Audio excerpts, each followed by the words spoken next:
What started as a platform for hobbyists is poised to become a multi-billion-dollar industry. Inspection, environmental monitoring, photography and film, and journalism, these are some of the potential applications for commercial drones, and their enablers are the capabilities being developed at research facilities around the world. For example, before aerial package delivery entered our social consciousness, an autonomous fleet of flying machines built a 6-meter tall tower composed of 1,500 bricks in front of a live audience at the Frac Center in France. And several years ago, they started to fly with ropes. By tethering flying machines, they can achieve high speeds and accelerations in very tight spaces. They can also autonomously build tensile structures. Skills learned include how to carry loads, how to cope with disturbances, and in general, how to interact with the physical world. Today, we want to show you some new projects that we've been working on. Their aim is to push the boundary of what can be achieved with autonomous flight. Now, for a system to function autonomously, it must collectively know the location of its mobile objects in space. Back at our lab at ETH Zurich, we often use external cameras to locate objects, which then allows us to focus our efforts on the rapid development of highly dynamic tasks. For the demos you will see today, however, we will use new localization technology developed by Verity Studios, a spin-off from our lab. There are no external cameras. Each flying machine uses onboard sensors to determine its location in space, and onboard computation to determine what its actions should be. The only external commands are high-level ones, such as takeoff and land.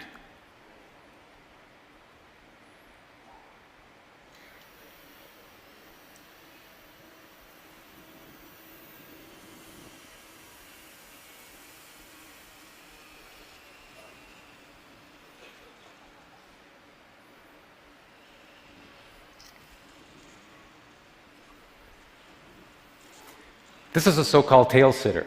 It's an aircraft that tries to have its cake and eat it. Like other fixed-wing aircraft, it is efficient in forward flight, much more so than helicopters and variations thereof. Unlike most other fixed-wing aircraft, however, it is capable of hovering, which has huge advantages for takeoff, landing, and general versatility. There is no free lunch, unfortunately. One of the limitations with tail sitters is that they're susceptible to disturbances, such as wind gusts. We're developing new control architectures and algorithms that address this limitation.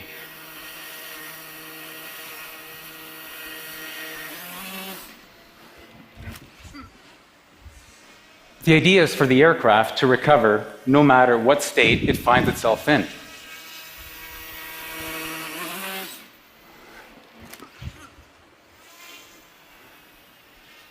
And through practice, improve its performance over time.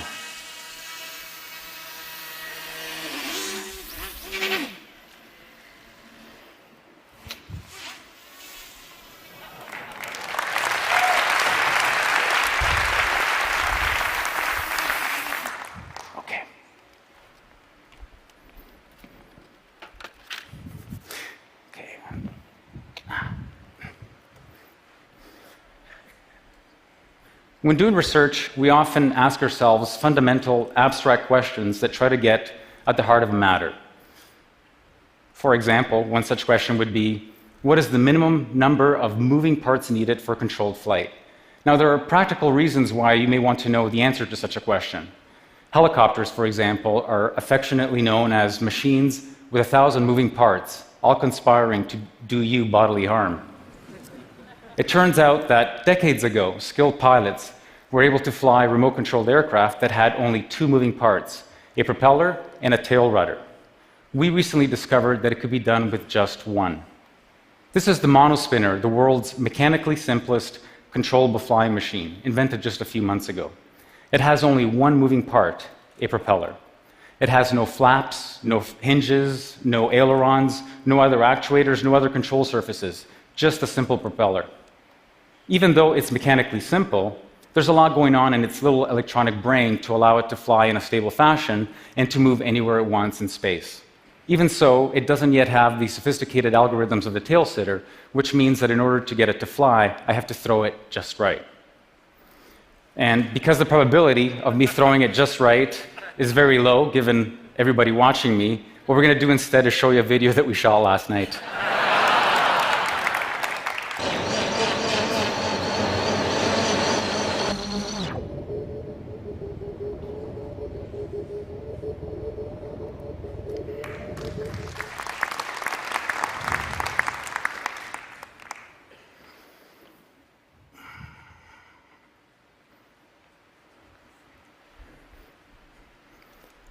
If the monospinner is an exercise in frugality, this machine here, the omnicopter with its 8 propellers, is an exercise in excess.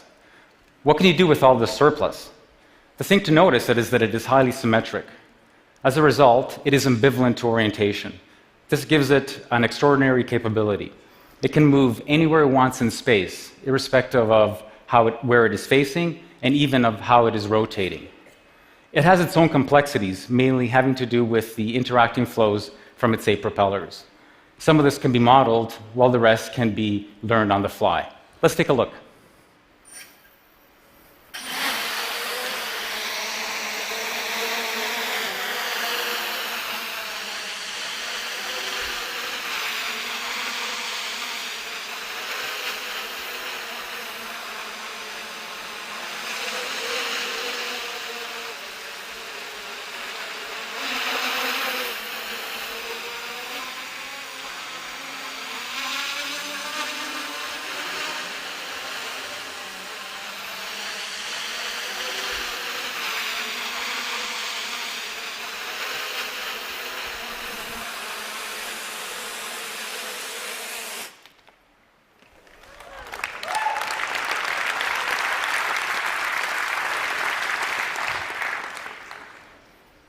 If flying machines are going to enter part of our daily lives, they will need to become extremely safe and reliable.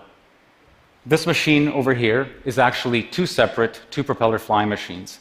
This one wants to spin clockwise, this other one wants to spin counterclockwise. When you put them together, they behave like one high-performance quadricopter.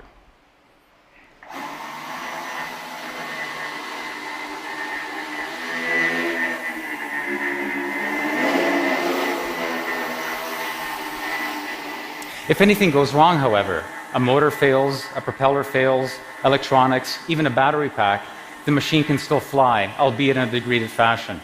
We're going to demonstrate this to you now by disabling one of its halves.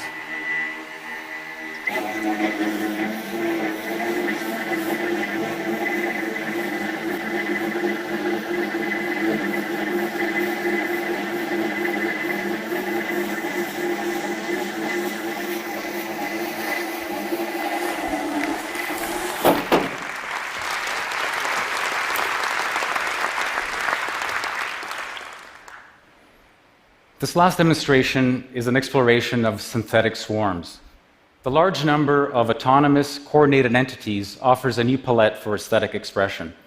We've taken commercially available micro-quadcopters, each weighing less than a slice of bread, by the way, and outfitted them with our localization technology and custom algorithms.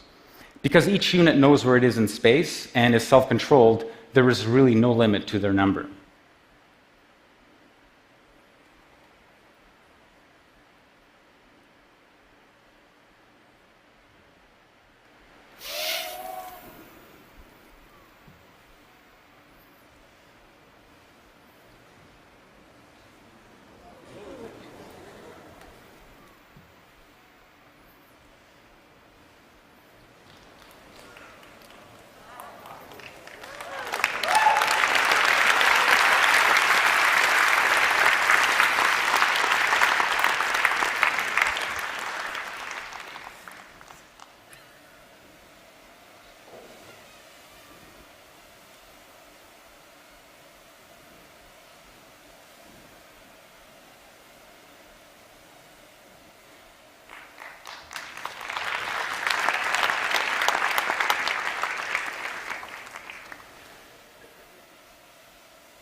Hopefully, these demonstrations will motivate you to dream up new revolutionary roles for flying machines.